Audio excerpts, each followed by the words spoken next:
दुनिया की सबसे लग्जूरियस कार्स बनाने वाली कंपनी रोल्स रॉयस को भारत के अलवर के राजा जयसिंह प्रभाकर ने घुटनों पर ला दिया था।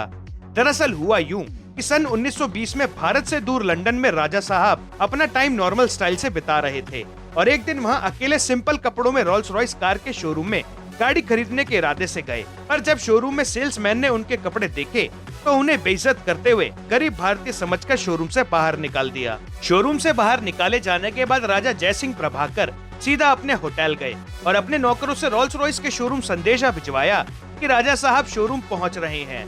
यह खबर सुनते ही शोरूम में अफरा तफरी हो गई।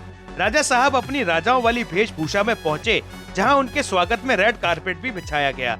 बेशक उनकी मुलाकात तो सेल्समैन से भी हुई होगी, लेकिन राजा साहब सिर्फ शोरूम में मौजूद गाड़ियों के बारे में ही पूछते रहे। उस वक्त केवल 6 गाड़ियां ही शोरूम में खड़ी थी। राजा साहब ने उसी समय 6 की 6 गाड़ियां खरीद ली, जिनका भुगतान उन्होंने नगद और जेवरात से किया। गाड़ियों को खरीदने के बाद वह भारत वापस आ गए। उसी के कुछ दिन बाद 6 चमचमाती रोल्स रॉयस उनके महल पहुंची। राजा जयसिंह के जहन में अभी भी अपनी बेइज्जती का घाव ताजा था। उन्होंने उन सभी कारों को शहर के नगर पालिका को दे दिया, जिसके आगे और पीछे झाड़ू लगा दी गई और शहर का सारा कूड़ा उन गाड़ियों में ढोया जाने लगा।